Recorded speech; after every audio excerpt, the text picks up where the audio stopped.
Hey, Squirrel Bait. You having a good day? So we're back with the first chapter of Enoch.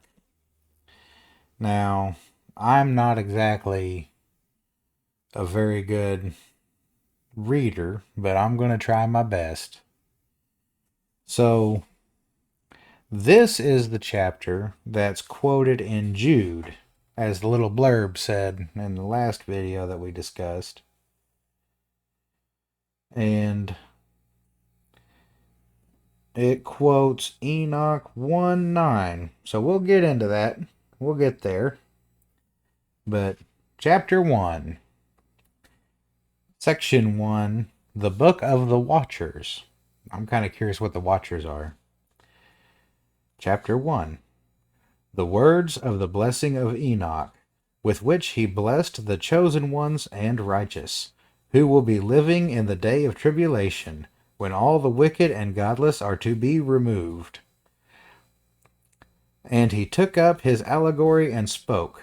Enoch, a righteous man, whose eyes were opened by God, saw the vision of the Holy One in the heavens, which the messengers showed me.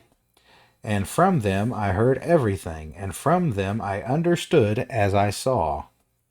But not for this generation, but for a remote one, which is to come. Concerning the chosen ones, I spoke and took up my allegory concerning them. The Holy Great One will come out from his dwelling, and the perpetual God will tread on the earth, even on Mount Sinai, and appear in the strength of his might from the heaven of heavens.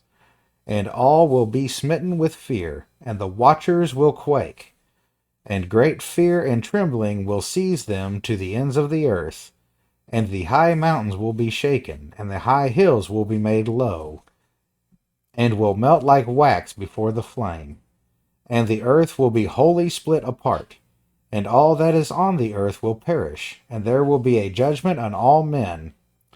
But with the righteous he will make peace, and will protect the chosen ones, and mercy will be on them, and they will all belong to God, and they will be prospered, and they will all be blessed, and he will help them all, and light will appear to them, and he will make peace with them. And behold, he comes with myriads of his holy ones to execute judgment on all, and to destroy all the ungodly, and to convict all flesh of all the works of their ungodliness, which they have ungodly committed, and of all the hard things which ungodly sinners have spoken against him. So that's the very first chapter. And I'm assuming, because I was doing some reading on this, and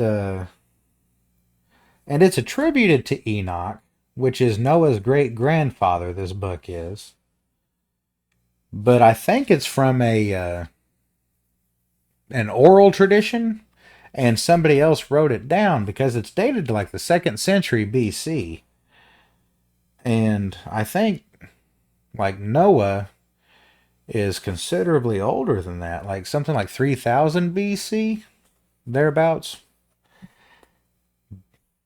But it starts off the words of the blessing of Enoch. So then he starts talking about this tribulation here, and it sounds like it's written in the first person. When he says I and such, which I'm not sure how accurate this translation is. I think it's pretty accurate because I mean it's supposed to be translated literally, like as it was translated, like just the literal translation. There's not really any, so it's a little bit clunky. Like down here at the end, when it says,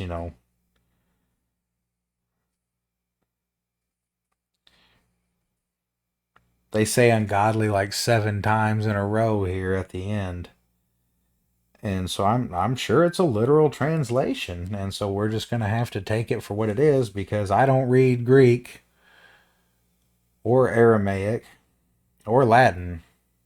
I I'm not so good at English, but I try my best.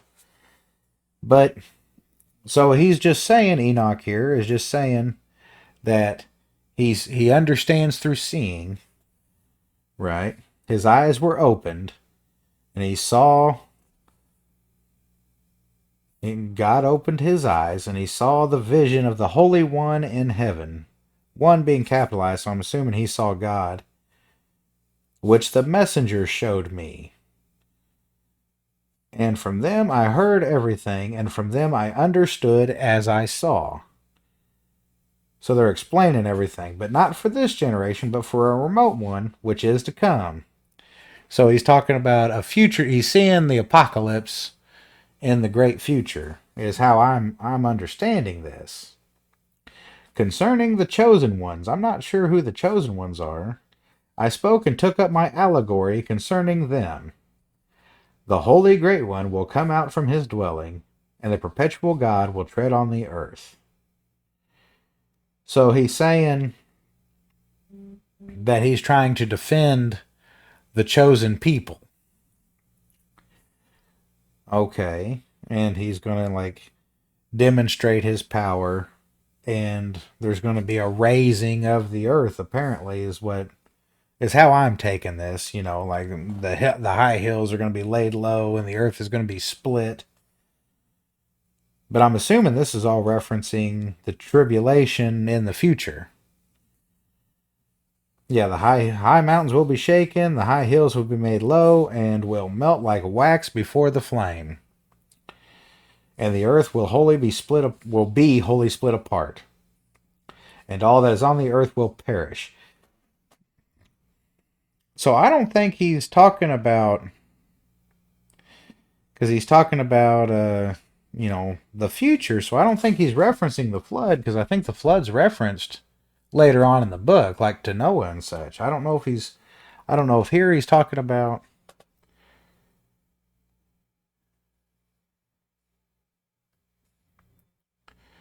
Yeah, I'm not sure if he's talking about the flood, because he's Noah's great grandfather. So if he's writing this before the flood, he could be discussing the flood, or he could be discussing, because I've read that some people align Enoch's prophecy with the prophecy in Revelations, which I mean both are doomsday events. So I'm not 100% certain. I guess we'll just have to read further and kind of make our connections. But I kind of wanted to go back here to this Jude and look this up. So if I pull this up here, Jude chapter 1, 14. So here Jude says Enoch, the seventh from Adam, so it's seventh generation from Adam, prophesied about them. See, the Lord is coming with thousands upon thousands of his holy ones. That's 14. I'm sure these translations are going to be a little bit different, but let me find 14 here. 1:9. And behold, he comes with myriads of his holy ones to execute judgment on all. Is what the book of was what my translation says, and what Jude says is Enoch, the seventh of Adam, prophesied about them, quoting Enoch. See, the Lord is coming with thousands upon thousands of his holy ones. Verse 15, to judge everyone and convict them all of the ungodly acts they have committed in their ungodliness, and of all the defiant words ungodly sinners have spoken against him.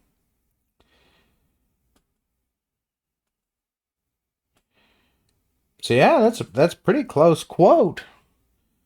And behold, he comes with myriads of his holy ones to execute judgment on all, and to destroy all the ungodly, and to convict all flesh of all the works of their ungodliness, which they have ungodly committed, and of all the hard things which ungodly sinners have spoken against him. So, I wonder what the context for this is. let's see, what causes Jude to quote him?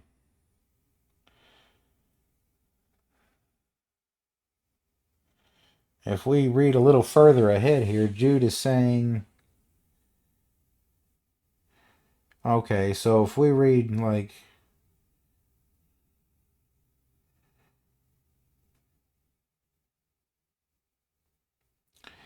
Jude chapter 1, so it's the brother of James.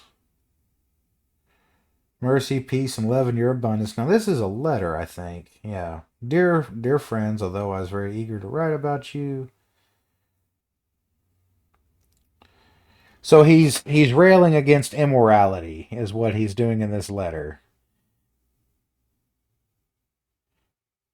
He's calling, there's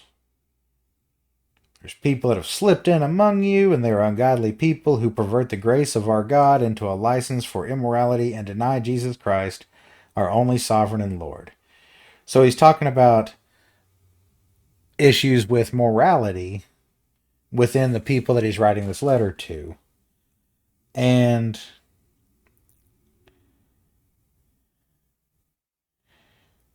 so then he goes on after he's talking about the types of immorality and who they are and what they are doing. Woe to them, they have taken the way of Cain, they have rushed for profit into Balaam's error, they have been destroyed in Korah's rebellion.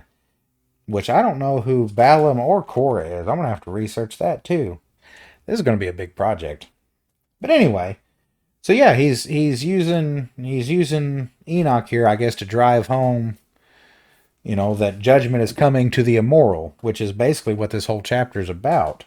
Is Enoch understanding and seeing that this judgment is coming? That's pretty interesting. Well, I guess we'll find out what's going on in the next chapter, which the next three chapters, 2, 3, and 4, are all pretty short. We might just read all of them together later. But anyway, Squirrel Bait, I love you, and I'm proud of you. No matter what you're doing, I know some days it's hard, and I just want you to know that I'm proud of you. Keep your chin up, and we'll talk to you later. Bye.